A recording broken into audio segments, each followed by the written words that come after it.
la rija. Bueno, continuamos con nuestra programación y damos paso a la conferencia titulada La imagen corporativa y su rol en la sociedad, liderada por el doctor Guillermo Noel Gutiérrez Cárdenas, con el apoyo de la Fundación Universitaria Konrad Lorenz. El doctor Guillermo Noel Gutiérrez es PhD Economical Science de la University of Miami, economista de la Universidad de Chile. Ha sido durante 10 años gerente de marketing en Unilever Chile, en Cencosud Chile, Medical Nutrition de Estados Unidos y 11 años en docencia. Los últimos 6 años se ha dedicado a la investigación científica en neuromarketing. Doctor Guillermo Noel Gutiérrez, bienvenido otra vez a este escenario virtual. Muy buenos días, ¿cómo están? Muy bien, gracias, doctor. Adelante, por favor. Sí. Voy a compartir pantalla.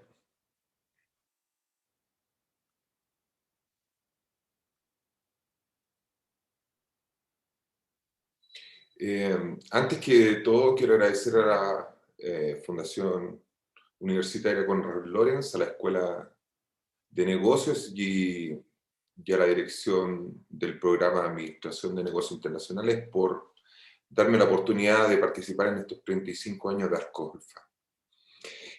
Bueno, mi tema es la imagen corporativa y su rol social.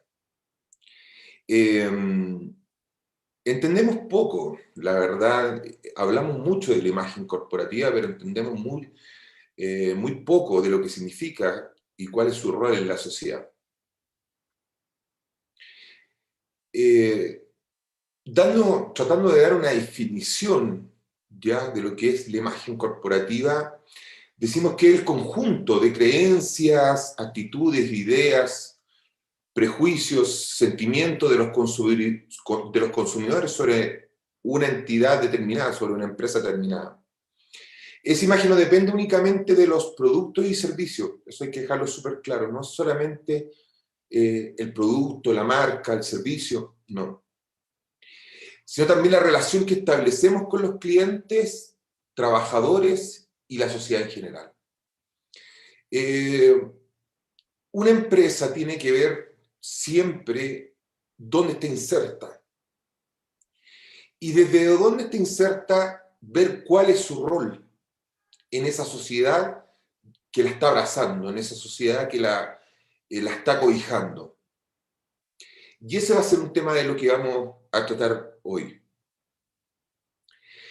Yo en el 2019 realizaba un artículo científico y en él coloqué una frase respecto a la identidad corporativa que dice más o menos así: así diferenciarse de sus competidores por una mejor gestión, reputación, imagen pública, identidad de marca, son actividades relacionadas con la responsabilidad social corporativa. Esto también explica que se preste tanta atención a la cuestión de la identidad corporativa y especialmente a la cuestión de la comunicación corporativa, que vamos a hablar al final, que es uno de sus atributos. Cuando nosotros hablamos de identidad corporativa, entonces debemos encerrar lo que hemos mencionado anteriormente en una frase: es todo lo que emana desde la empresa. Fuera de todas las definiciones que podamos encontrar de identidad corporativa, decimos que es todo. Todo va a representar, todo lo que emana de una empresa va a representar hoy en la actualidad la identidad corporativa o la imagen corporativa.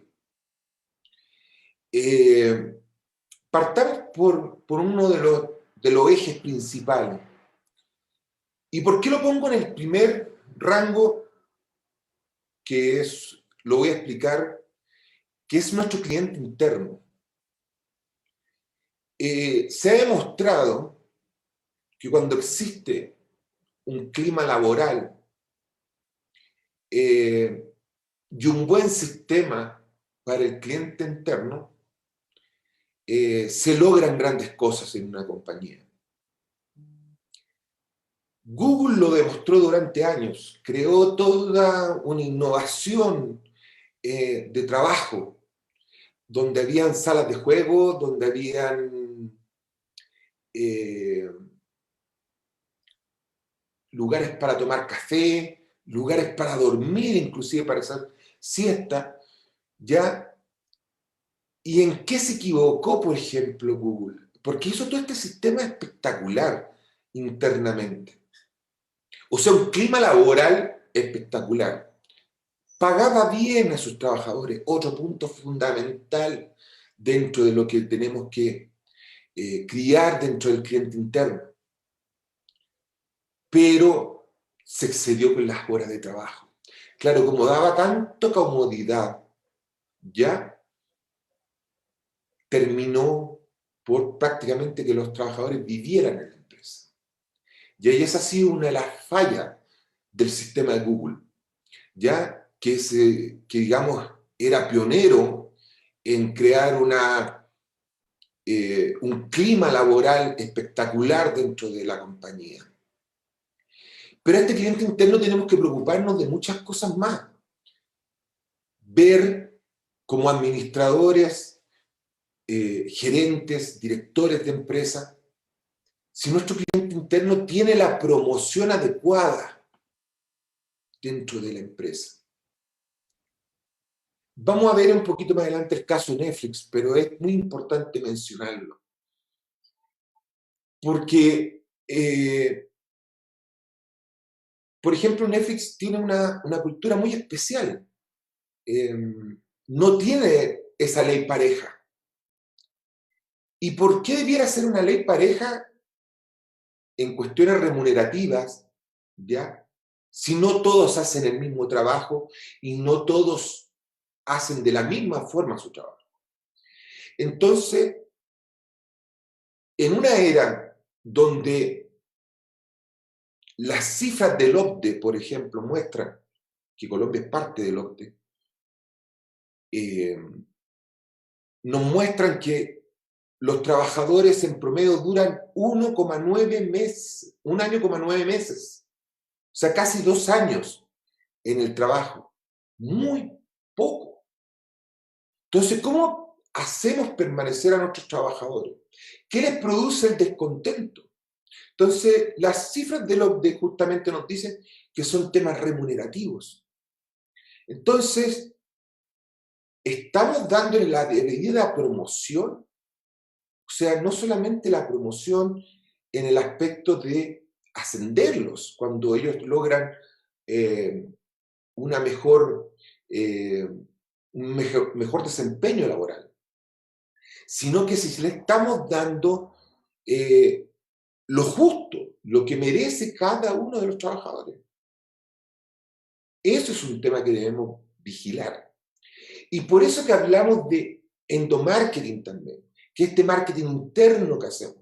Porque nosotros no solamente tenemos que hacer promoción y publicidad hacia afuera, sino hacia adentro, para que nuestros trabajadores amen la empresa, se queden con nosotros, cuidar el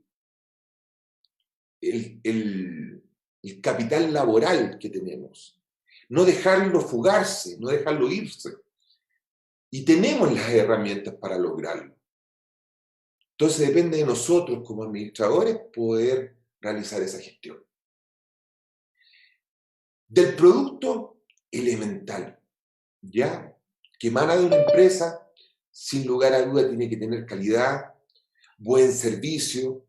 Hoy día podemos tener una calidad espectacular a lo mejor en los productos. Por ejemplo, pensemos en comida rápida. Pero si los tiempos de entrega son extremadamente largos, no hicimos nada. Primero va a llegar frío nuestro producto, si es comida caliente, digámoslo. ¿Ya? Y si es helado, peor, porque va a llegar derretido. Entonces, ese servicio, esa conexión del servicio con el producto debe ser óptima. En tiempos en que, en la actualidad, nos estamos abocando todo hacia los temas online, ya hacia el comercio electrónico, el e-commerce, ya debemos tener esa facilidad de poder hacer las entregas óptimas en los tiempos que pide el cliente. ¿Cuál fue la falla, por ejemplo, enorme de Falabella, por ejemplo, durante la pandemia? Y no solamente en Colombia, sino a nivel latinoamericano. Nosotros sabemos que Falabella es uno de los retail más grandes de Latinoamérica, que no pudo cumplir con los tiempos, que fue tanta la exigencia durante la pandemia de productos que vendía Falabella a través en línea, tanto por su app como por su página web, que finalmente no logró cumplir con los plazos, y la gran cantidad de reclamos que tuvieron fueron por el tiempo, no por la calidad de los productos. Entonces, por eso, vuelvo a reiterar, podemos tener un producto muy bueno, pero la calidad es importante. Entonces, ¿qué produce esto? Un desprestigio para la empresa. ¿Ya? Claro, en las empresas muy grandes hay muchas formas de mermar esto, que lo vamos a ver un poquito más adelante. De mermar estas equivocaciones que tenemos, etc.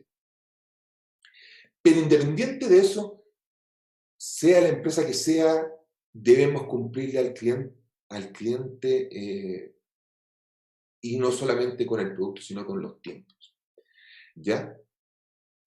La marca, ya que en realidad hoy día se entremezcla con lo que es la imagen corporativa. Es como la marca pasa a ser como un todo. Y por eso hablamos de la reputación de la marca. Porque finalmente todo lo que estamos mencionando y que vamos a mencionar acá afecta a la marca en sí. Ya hay marcas que tienen un gran renombre, ¿ya? Por ejemplo, hablemos de Nike, ¿ya? Nike tiene una línea de zapatillas que son para comercio, para el retail, digamos, para los supermercados, ¿ya? Pero no es la misma calidad que las que venden en las tiendas Nike. Entonces, un producto de más baja calidad, más barato, claro, más asequible al consumidor, pero que finalmente yo creo que termina dañando un poco la imagen corporativa o la marca, la reputación de la marca, porque este producto no logra satisfacer, digamos, la duración que exige, o la calidad que exige, los estándares de calidad altos que tiene Nike. La publicidad es quizás la mejor forma de comunicarnos con nuestros clientes. Es esta forma de donde emitimos un mensaje y hay un receptor que es el cliente que lo recibe, ¿cierto? Y es la mejor forma de comunicarnos con el cliente. Hay muchas otras formas que pueden emanar de la empresa, pero digamos la más consistente, la más sólida, la más directa, va a ser siempre la promoción y la publicidad. Entonces, bajo ese prisma, ¿qué mensaje estamos entregando? ¿Es el mensaje correcto el que estamos entregando? Y también lo vamos a ver más amplio más adelante. La relación con los clientes. Yo por ahí, por el año 2012, escribía sobre el efecto rebote, ¿ya? Dado esta lógica que nos decía el marketing de que debíamos que un cliente satisfecho hablaba 7 veces en promedio, esto es un promedio, 7 veces bien de nuestra marca o de nuestro producto. Y a la vez a la inversa, si le iba mal, era 7 veces que hablaba negativamente de la marca, en promedio. Entonces, ¿qué estoy haciendo yo como empresa para evitar que hablen mal de mí? Si cometo un error, por ejemplo, como yo lo ponía en ese artículo, en el año 2012, si yo cometo un error, tengo que subsanarlo inmediatamente. Por ejemplo, me equivoqué en la comida de la persona. No estaba la comida como la persona me lo pidió. Como gerente, administrador de un restaurante, me acerco y le regalo una entrada para que vuelvan a venir. Entonces, ¿qué hago? Cambio. Obviamente, la tarjeta nos dice de regalo una cena para pareja, por ejemplo. Cambio la experiencia ya negativa en una experiencia positiva. Ahí viene el efecto rebote. Entonces, ese tipo de prácticas, nosotros tenemos que buscar fidelizar clientes. Pero hoy día, sobre todo, en estos tiempos tan difíciles que estamos viviendo, conectarnos con ellos, conectarnos con sus verdaderas necesidades, que cambiaron. El mundo cambió y el cliente cambió para siempre. Lo vamos a ver más adelante, pero se lo adelanto. Trabajadores responsables. Este es un tema complejo. ¿Qué pasa, por ejemplo, si nosotros tenemos una gran empresa de alto prestigio y uno de nuestros gerentes corrompe a un ministro, por ejemplo, a un juez, y se sabe? ¿Cómo queda la imagen corporativa? Y cuando hablamos de trabajadores responsables nos referimos en general a todos nuestros ejecutivos de una compañía. ¿Qué pasa si uno de nuestros trabajadores, por ejemplo, choca su vehículo con alcohol ya en la sangre y mata a una o dos personas en ese actuar? Y se sabe que es de nuestra compañía. Ahí le pongo 2 casos de cómo puede desprestigiar enormemente a una compañía. Entonces, cuando nosotros dependemos de una compañía, no es solo ponerse la camiseta y decir soy de la, sino actuar consecuentemente con cuál es la compañía. Por ejemplo, nosotros somos profesores, docentes, investigadores, científicos. Muchos de los que me escuchan, o muchos de ustedes, de los que no son alumnos, van a ser el día de mañana ejecutivos, directores, gerentes. Tienen una alta responsabilidad al pertenecer a una compañía. Y su comportamiento debe ser acorde con los valores, la misión de la compañía. Qué dedicada es una universidad, por ejemplo, ¿cierto? Entonces, nuestro rol debe ser, tanto en una universidad o en cualquier compañía, igual que la imagen que proyecta la compañía. Eso quiere decir con trabajadores responsables. Hoy día tenemos muchos trabajos virtuales, ¿cierto? Y por eso hablamos de infraestructura, pero física y virtual. Escuché mucho esto durante la pandemia, tanto en el extranjero como acá. A muchos profesores los mandaron a trabajar a sus casas, ¿ya? Y no solamente trabajadores, muchos ejecutivos, call center, etc. ¿Cuántas empresas se preocuparon de que los trabajadores, por ejemplo, tuvieran un computador o la internet adecuada en su casa antes de mandarlo a trabajar a su casa. Entonces, ahí hablamos de infraestructura virtual, ¿cierto? Esa infraestructura virtual no siempre estaba. Entonces, y ese era un deber de la compañía. Y si obviamente el trabajador no tenía la infraestructura adecuada, obviamente que no podía, esta infraestructura virtual no podía ejercer bien su trabajo. Y en infraestructura física, obviamente, tener buenas instalaciones, tener buenos lugares cómodos para nuestros trabajadores, es un tema fundamental. Hablamos de sostenible, sustentable, y veo de repente definiciones que lo relacionan con lo mismo.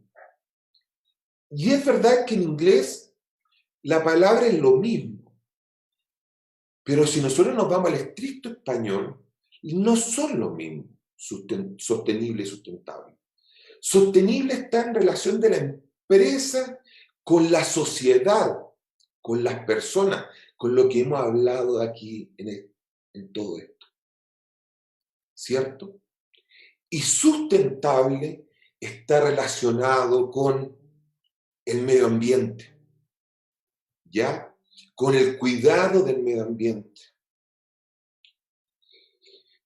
Y ese es un tema fundamental, esto de sostenible y sustentable, porque volvemos a lo que explicaba hace un momento, a cómo nos insertamos y nos integramos en un lugar determinado. Por ejemplo, veíamos en el año 2016 como un conector, un tubo que pasaba por la selva de Ecopetrol se rompió, ¿cierto? Creando un daño terrible en la selva. ¿Y qué hizo la empresa de Ecopetrol? Plantó 1000 árboles. Recuperó lo otro que hizo, logró, digamos, apañar o disminuir el daño realizado. No. Eso también es un tema que vamos a conversar un poquito más adelante. Entonces, hoy día las empresas, para tener todo este complemento de imagen corporativa, deben cumplir con todos estos estándares. Veamos el caso de Netflix. ¿Por qué lo puse directamente como endomarketing y no como el cliente interno? Porque en realidad lo que hace Netflix es endomarketing. ¿Ya? Hace un marketing interno. Tiene toda una estrategia de promoción. Imagínense solamente que en el año 2018, o sea, antes de la pandemia, casi el 50% de los trabajadores de Netflix trabajaban en su casa.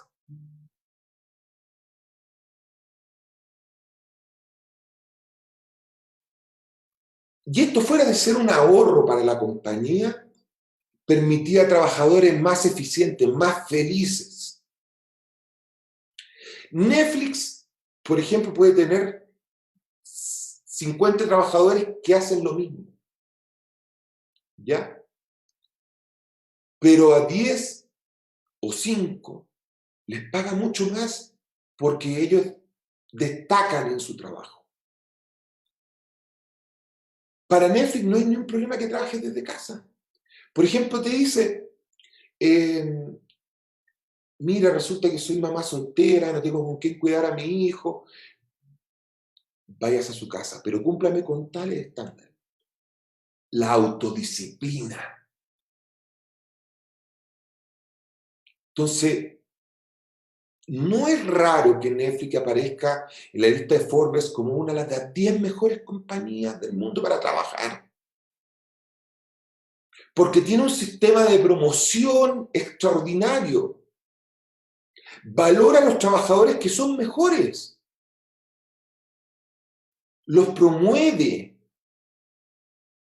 Les paga además. Tiene todo un tratamiento especial.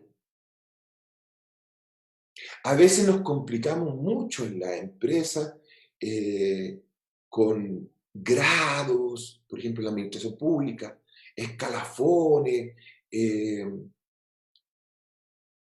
organigramas, ¿ya? Y podemos estar mucho más allá de todos esos temas, como lo hace Netflix. Podemos estar mucho más allá de eso y darle el valor a cada trabajador conforme a lo que realiza dentro de la compañía, al aporte que es para la compañía. Otra cosa importante de Netflix,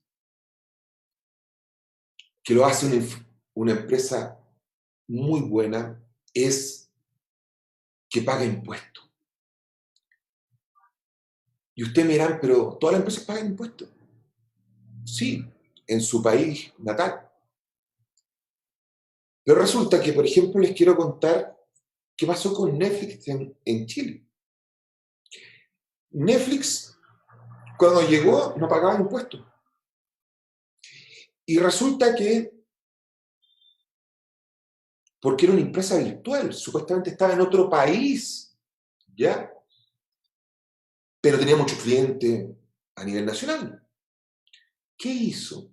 Entonces, resulta que se empieza a promover una ley, o sea, entra al Congreso una ley, o sea, una futura ley, que decía que tenían que pagar todas las empresas virtuales que estuvieran en el país con sede internacional, pagar impuestos por los clientes que tenían en el país.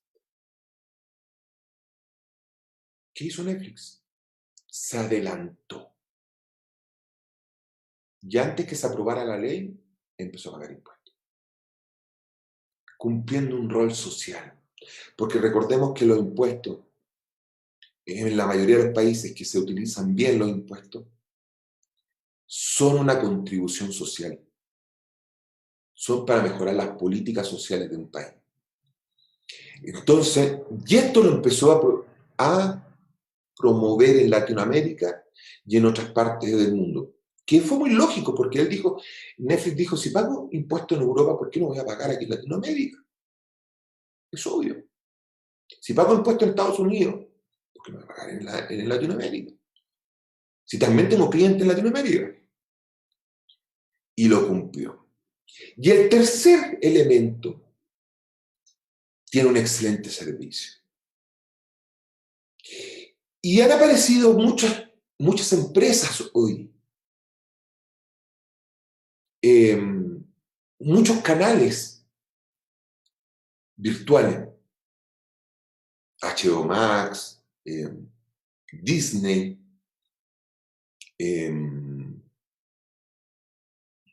Star Plus, Prime Video de Amazon, pero ninguno supera a Netflix todavía.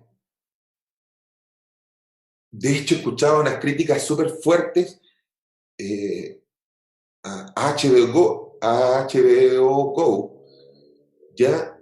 Que decían de que no se podía ver el canal con baja internet, problema que ya tiene solucionado en la experiencia de Netflix. Entonces, Netflix ha logrado un prestigio porque promueve un rol social. Yo no sé si ustedes han tenido la oportunidad de ver, pero hay mucha gente en Latinoamérica que trabaja en Netflix. Porque si uno revisa los portales, sobre todo antes de la pandemia, aparecían puestos de trabajo en Netflix. Y eran telemáticos. Ni siquiera había que mudarse a Estados Unidos a trabajar, no, eran telemáticos. Entonces, la contribución social que ha hecho Netflix, que sus ganancias son enormes, ¿ya? Pero también ha hecho un rol social importante como imagen corporativa y como empresa. Acá tenemos otro caso, totalmente distinto. El endomarketing extraordinario, el talento humano, la preocupación del talento humano extraordinario de Volkswagen.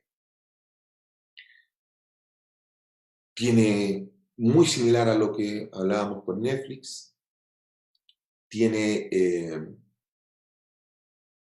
un excelente sistema de promoción, de rentas, las personas ascienden muy rápido dentro de la compañía.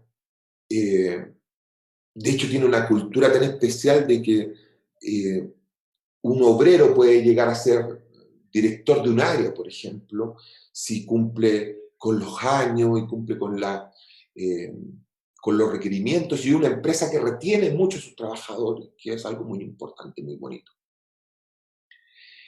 Voy a dejar el punto intermedio para el final. Excelente producción, o sea, yo creo que deben haber muy pocos que deben decir que un vehículo Volkswagen no es de buena calidad. Es un excelente producto, o sea, crean un excelente producto, firme, uno siente las puertas cuando las cierra, que son gruesas, que no son lata, por ejemplo, como otros vehículos. Es un vehículo bueno, de buena calidad, pero no es sostenible ni sustentable. Y resulta que cumple con todo lo otro, pero resulta que tuvo una demanda, como ustedes saben, hace 2-3 años atrás, enorme en Estados Unidos por la emisión de gases, por haber cambiado este chip que hacía parecer, ¿ya?, de que los autos diésel no contaminaban, ¿ya? Y en esa situación que supuestamente no contaminaban, ¿qué pasó? Simplemente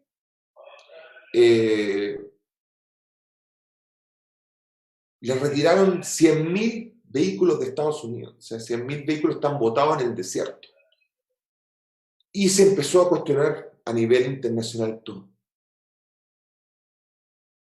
Y aquí viene un tema súper importante: el greenwashing. ¿Qué es este término en la mejor traducción posible? Lavado de imagen. Volkswagen hizo una campaña de lavado de imagen. No solucionó el tema. De hecho, todos los vehículos que eran de la misma, digamos, selección, todavía están en Latinoamérica y todavía están en Europa, en otros países que no prohibían o no tenían estándares tan exigentes como los de Estados Unidos en emisión de gas. Pero eso es lavado de imagen, ¿ya? O sea, por ejemplo, veamos el caso de Coca-Cola en Centroamérica. No sé si se dio el caso acá en Colombia, pero entregó carritos, ya, de estos como triciclos, ya, a gente humilde para que recolectara botellas. Y se hizo una campaña espectacular en Centroamérica, promocional, con videos, con spot comerciales, ¿ya? Una publicidad espectacular para este hecho. O sea, le damos trabajo a la gente, o sea, cumplimos un rol social, ¿ya? Y estamos sacando las botellas de plásticas del planeta. Resulta que lo que recolectaban los señores, que era una buena cantidad, digamos, representaba el 0,5% de lo que emitían diariamente la botella. O sea, emitían como 1.000.000 de botellas y el 0,5% de esas botellas eran lavados de imagen. ¿Ya? Entonces, yo desde que empecé a enseñar marketing, que fue más o menos como el año 2011, ya 10 años atrás, eh, hablaba de esta palabra del greenwashing y le explicaba lo malo que era como mala práctica empresarial. Resulta que este año, revisando artículos para mi artículo que estaba creando, aparece que el greenwashing es una práctica que entra bien en el cerebro humano. O sea, que es aceptada por el cliente. Y por eso que Volkswagen no ha tenido mermas en su producción ni en sus ventas. Sigue siendo uno de las ventas más altas a nivel mundial.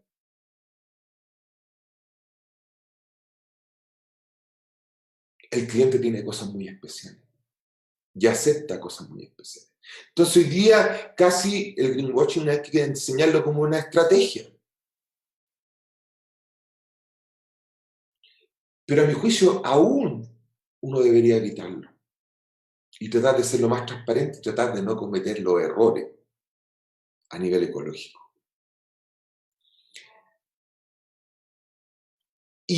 Todo lo anterior nos da y llegamos a la responsabilidad social corporativa que esta unión entre la imagen corporativa y este rol social que tenemos. Entonces las empresas adoptan una forma de ser, ¿ya? Donde ven los impactos de su actividad comercial, ¿ya? Pero no solamente de la actividad comercial, sino de los clientes, de los empleados, cómo interactuamos con el entorno, y lo hablábamos de lo sostenible y sustentable, ¿cierto? En esta mezcla de la sociedad con el medio ambiente. Qué importante que podamos complementar estas dos cosas. Pero la imagen corporativa ha cambiado con el COVID, con la pandemia. ¿Por qué? Porque no cambió necesariamente la imagen corporativa, sino que cambió el cliente. Y los últimos estudios nos dicen que el cliente cambió para siempre, para siempre. Nunca más va a volver a ser el mismo. Entonces la imagen corporativa debe cambiar y evolucionar a lo que quiere hoy el cliente. Por ejemplo, tenemos este artículo científico, ¿ya? Que se llama Mensaje memorable en tiempos de incertidumbre, estrategias comunicativas para fomentar la motivación y la conexión, del año 2021. Durante el COVID-19, por el contrario, se debe difundir mensajes alentadores y positivos, motivacionales, que es la comunicación. Acuérdense que lo expresamos como uno de los puntos más importantes hace un momento. Que fomenten la unificación de las personas. Cumplidos elogios en los que abunde la solidaridad y la socialización. Ya no podemos construir promoción y publicidad que no contengan estos valores. Y no lo digo yo, lo dice la ciencia. Porque ya la gente cambió y cambió para siempre. No es que se acaba la pandemia y el consumidor cambió y volvió a ser el mismo de antes. No, cambió para siempre. Porque ya está más inclinado al e-commerce, porque ya está más inclinado a políticas más sociales, porque ya se ve como igual con el resto. Él se ve igual con el resto. Ya no hay barreras entre las personas. Las barreras se han ido cortando. Ya no hay gente de clase alta ni clase baja, aunque sigue existiendo, digamos, pero la mente del consumidor ya no existe.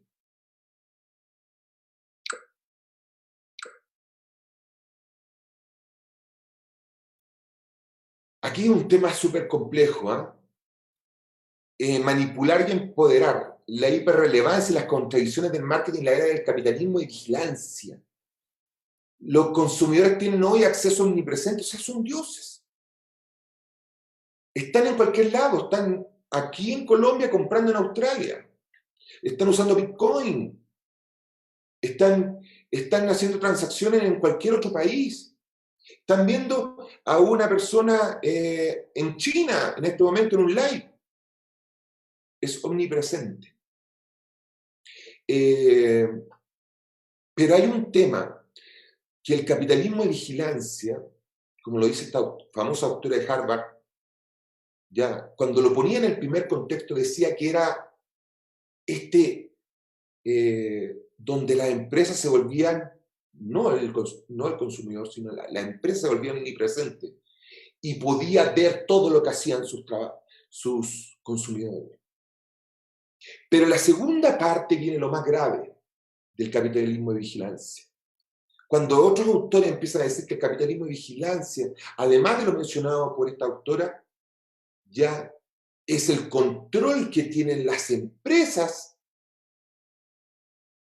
perdón, sí, las empresas en los gobiernos. Y entonces nosotros miramos hoy y decimos, esta primavera política que se ha dado, que partió con los chalecos amarillos en Francia, que siguió con Hong Kong y su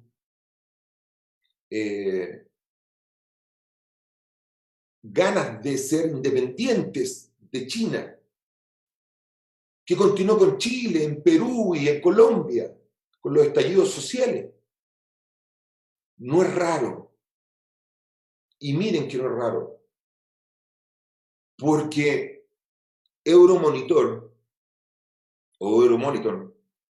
en sus macro tendencias del 2021 menciona a los inquietos y rebeldes, a las personas que ya no creen en la política, ya no creen en los medios, en los medios. Creo que estaba acá, sí, según uno de los autores, un autor muy prestigioso a nivel mundial.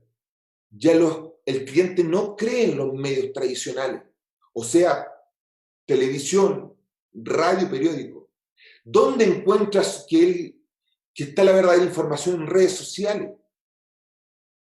Ahí debemos potenciarnos. Inquietos y rebeldes, las personas versus los políticos. No es raro, es una macro tendencia de estas personas que se aburrieron de este capitalismo de vigilancia sin saber a lo mejor qué es lo que es el capitalismo de vigilancia. Pero entienden que las compañías están dominando a los gobiernos. Entonces, ¿qué tienen que hacer las empresas? Alejarse de los gobiernos, ser autónomas de los gobiernos, no participar con los gobiernos, no trabajar con el miedo. Por ejemplo, un dato muy importante que saqué este año de mi investigación fue que el miedo, infundir miedo, los llamamientos al miedo, como dicen los norteamericanos, o mejor traducido a nosotros, las alusiones al miedo, no pueden ser parte de ninguna forma de comunicación desde una empresa. O sea, está bien que los gobiernos sigan con la política de inducir al miedo por el COVID, pero las empresas no pueden participar, o sea, tienen que alejarse totalmente de ello y hacer mensajes que sean totalmente diferentes a la pandemia. Entonces, esto es lo que nos exige el consumidor. Esta es la imagen corporativa que tenemos que representar. Por ejemplo, hoy día el consumidor, este nuevo consumidor, va a castigar duramente a las empresas que especularon durante la pandemia o durante los estallidos sociales. O sea, estas empresas que subieron precios, por ejemplo, no teniendo necesidad de hacerlo. Y lo hicieron igualmente. Entonces va a castigar a toda esa empresa. Porque hoy día, y esto quiero dejarlo súper claro, es el cliente el que tiene el poder. Ya no la compañía. Y lo ha demostrado. Yo en un artículo que está en este momento para ser publicado, dice que justamente que muestra las estrategias promocionales y publicitarias desde el miedo, ¿ya? El que no debemos compartir con los gobiernos. La incertidumbre que tampoco debemos compartir con los gobiernos. La resiliencia que es importante, porque tenemos un consumidor enfermo que sufre de estrés, de ansiedad, de depresión, estrés postraumático, entre otras muchas cosas más. Entonces, nuestra responsabilidad social, nuestra responsabilidad corporativa debe ser hacia recuperar a las personas, ¿ya? Y en eso estamos en la resiliencia. Recuerden esa resiliencia, esa capacidad que tenemos de recuperarnos de tragedias, de cosas, de un duelo que hemos vivido. La responsabilidad social empresarial, la errónea idea de la libre elección, que es para otro tema, entre otros, ¿cierto? Y el incentivo a usar medios de comunicación no tradicionales, por lo mismo que le explicaba antes del capitalismo de vigilancia, porque ya no les creen a esos medios, a esos grandes medios, porque creen que son parte de este sistema de capitalismo de vigilancia. Y esa es la percepción nueva que está adquiriendo nuestro cliente. Bueno, quiero darles las gracias. Con eso finalizo con una especial reflexión, sí, antes de terminar, que entendamos que todo lo que emana de una empresa es imagen corporativa. Y sobre todo cómo nos comunicamos con nuestros consumidores.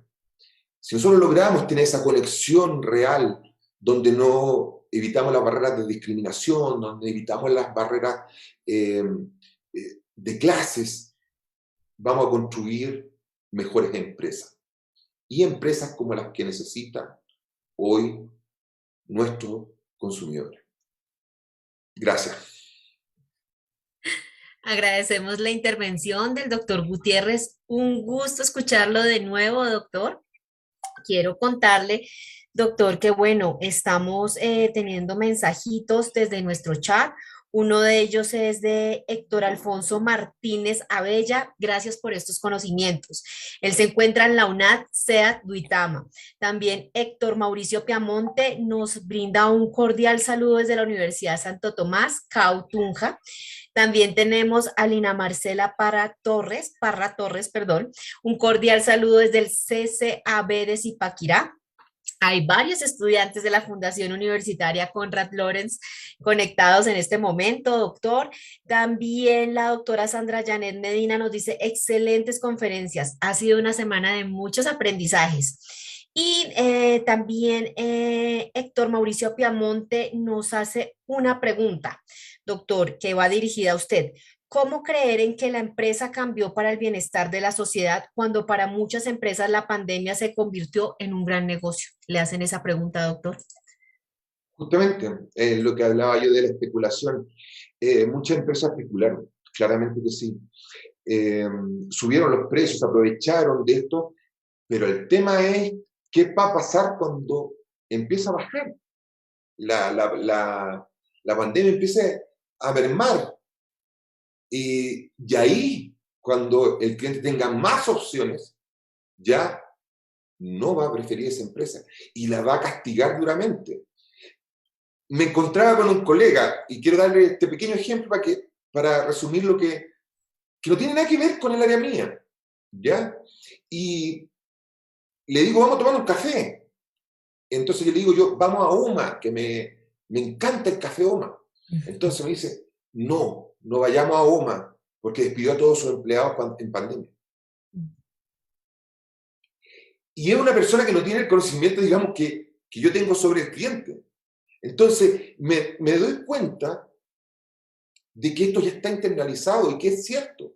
O sea, vamos a castigar duramente a las empresas que se aprovecharon de la pandemia y que lucraron con la pandemia. Y esto va a pasar. Entonces, claro, han sido un negocio ahora, pero cuando esto acabe, van a ser duramente castigados. Perfecto, doctor. Bueno, y el último comentario, muy bueno lo del endomarketing y de cómo se denota en las empresas. Gracias. Doctor, bueno, una vez más, muchísimas gracias.